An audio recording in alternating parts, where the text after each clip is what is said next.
ಯಾವುದೇ ಶುಭ ಕಾರ್ಯವಾಗಲಿ ಅಭಿಜಿತ್ ಮುಹೂರ್ತದಲ್ಲಿ ಮಾಡುವುದನ್ನು ನೋಡುತ್ತೇವೆ. ಈ ಮುಹೂರ್ತವು ಅತ್ಯಂತ ಶುಭ ಯಾಕೆ? ಅಭಿಜಿತ್ ಮುಹೂರ್ತ ಅಂದರೆ ಏನು? ಬನ್ನಿ ತಿಳ್ಕೊಳ್ಳೋಣ. ನಾವು ಯಾವುದೇ ಕೆಲಸವನ್ನು ಮಾಡುವ ಮೊದಲು ಶುಭ ಮುಹೂರ್ತಗಳನ್ನು ಪರಿಗಣಿಸುತ್ತೇವೆ. ಯಾಕೆಂದರೆ ಅದು ಧನಾತ್ಮಕ ಫಲಿತಾಂಶಗಳನ್ನು ನೀಡುತ್ತೆ. ಉತ್ತಮ ಮುಹೂರ್ತದಲ್ಲಿ ಕೈಗೊಂಡ ಯಾವುದೇ ಚಟುವಟಿಕೆಯ ಯಶಸ್ಸಿನ ಸಾಧ್ಯತೆಗಳನ್ನು ಹೆಚ್ಚಿಸುತ್ತದೆ ಎಂದು ಜ್ಯೋತಿಷ್ಯ ಶಾಸ್ತ್ರ ಹೇಳುತ್ತೆ. ಆದರೆ ಕೆಲವೊಮ್ಮೆ ಜನರು ತುರ್ತಾಗಿ ಕೆಲಸವನ್ನು ಮಾಡಬೇಕಾಗುತ್ತದೆ ಮತ್ತು ಮಂಗಳಕರ ಮುಹೂರ್ತವನ್ನು ಹುಡುಕಲು ಸಮಯವಿಲ್ಲದೆ ಕೆಲಸವನ್ನು ಆರಂಭಿಸಿದರೆ ಮುಂದೆ ಸಮಸ್ಯೆಗಳನ್ನು ಎದುರಿಸಬೇಕಾಗುತ್ತದೆ. ವೈದಿಕ ಜ್ಯೋತಿಷ್ಯದ ಪ್ರಕಾರ ಅಭಿಜಿತ್ ಮುಹೂರ್ತ ಎಂಬ ವಿಶೇಷ ಮುಹೂರ್ತವಿದೆ.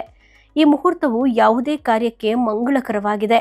ಅಭಿಜಿತ್ ಮುಹೂರ್ತವು ಯಾವುದೇ ನಿರ್ದಿಷ್ಟ ದಿನಕ್ಕೆ ವಿಶೇಷವಲ್ಲ, ಆದರೆ ಅದು ಪ್ರತಿದಿನ ಇರುತ್ತದೆ. ಅಭಿಜಿತ್ ಮುಹೂರ್ತದ ಅವಧಿಯು 48 ನಿಮಿಷಗಳವರೆಗೆ ಇರುತ್ತದೆ.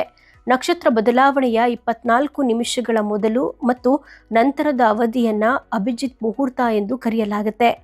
ಮೂಲಭೂತವಾಗಿ ಇದು 48 ನಿಮಿಷಗಳವರೆಗೆ ಇರುತ್ತದೆ, ಆದರೆ ದಿನವು ಚಿಕ್ಕದಾಗಿದ್ದರೆ ಅವಧಿಯು ಕಡಿಮೆಯಾಗಬಹುದು. ಅಭಿಜಿತ್ ಮುಹೂರ್ತವು ಮಂಗಳಕರವಾಗಿರುವುದರಿಂದ ಜನರು ತಮ್ಮ ಕೆಲಸವನ್ನು ನಿರ್ವಹಿಸಲು ಈ ಮುಹೂರ್ತವನ್ನು ಆರಿಸಿಕೊಳ್ಳುತ್ತಾರೆ. ಅಭಿಜಿತ್ ಮುಹೂರ್ತವು ದಿನವು ಶುಭವಾಗಿದ್ದರೂ ಸಹ ಆ ಗಳಿಗೆಯಲ್ಲಿ ಮಾಡೋ ಕೆಲಸವು ಶುಭವಾಗುತ್ತದೆ. ಅಭಿಜಿತ್ ಮುಹೂರ್ತವು ಎಲ್ಲ ದೋಷಗಳನ್ನು ತೆಗೆದುಹಾಕುವ ಸಾಮರ್ಥ್ಯವನ್ನು ಹೊಂದಿದೆ. ಯಾವುದೇ ರೀತಿಯ ಕೆಲಸವನ್ನು ಮಾಡಲು ಇದು ಮಂಗಳಕರ ಸಮಯವೆಂದು ಪರಿಗಣಿಸಲಾಗಿದೆ. ಬೇರೆ ಚಟುವಟಿಕೆಗಳಿಗೆ ಪ್ರತ್ಯೇಕ ಮುಹೂರ್ತಕ್ಕೆ ಹೋಗದೆ ಯಾವುದೇ ರೀತಿಯ ಚಟುವಟಿಕೆಗೆ ಅಭಿಜಿತ್ ಮುಹೂರ್ತವನ್ನು ಆಯ್ಕೆ ಮಾಡಬಹುದು. ಇದು ದಿನದ ಅತ್ಯಂತ ಅದೃಷ್ಟದ ಸಮಯ. ಇದು ಸೂರ್ಯೋದಯದಿಂದ ಸೂರ್ಯಾಸ್ತದವರೆಗಿನ 15ರಲ್ಲಿ ದಿನದ 8ನೆಯ ಮುಹೂರ್ತ.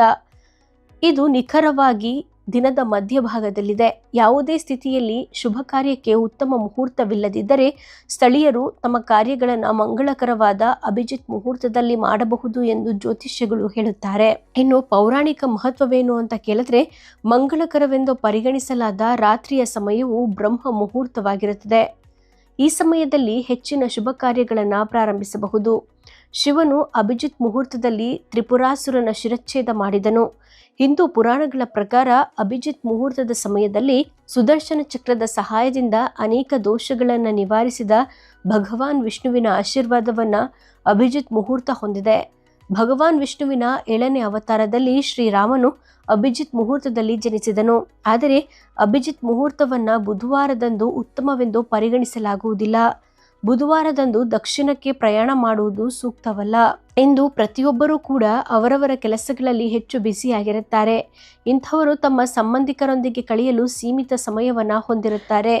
ಎಲ್ಲ ಸಂಬಂಧಿಕರು ಎಲ್ಲ ದಿನಾಂಕಗಳಲ್ಲಿ ಲಭ್ಯವಿಲ್ಲದಿರಬಹುದು. ಪ್ರಮುಖ ಸಂದರ್ಭಕ್ಕೆ ಉತ್ತಮ ಮುಹೂರ್ತವನ್ನು ಹೊಂದಿಲ್ಲದಿದ್ದರೆ ನಿಜವಾಗಿಯೂ ಸಮಸ್ಯೆಗಳನ್ನು ಉಂಟು ಮಾಡಬಹುದು. ಈ ಸನ್ನಿವೇಶದಲ್ಲಿ ಪ್ರತಿದಿನ ಸಂಭವಿಸುವ ಅಭಿಜಿತ್ ಮುಹೂರ್ತವು ನೆರವಿಗೆ ಬರುತ್ತದೆ. ಇದಾಯಿತು ಅಭಿಜಿತ್ ಮುಹೂರ್ತದ ಕುರಿತಾದ ಒಂದಷ್ಟು ವಿಷಯಗಳು. ಈ ಕುರಿತು ನಿಮ್ಗೆ ಏನಿಸ್ತು ತಪ್ಪದೆ ಕಮೆಂಟ್ ಬಾಕ್ಸಲ್ಲಿ ಕಮೆಂಟ್ ಮಾಡಿ ತಿಳಿಸಿ. ವಿಡಿಯೋ ಇಷ್ಟ ಆದರೆ ಲೈಕ್ ಮಾಡಿ, ಮ್ಯಾಕ್ಸಿಮಮ್ ಶೇರ್ ಮಾಡಿ. ಧನ್ಯವಾದಗಳು.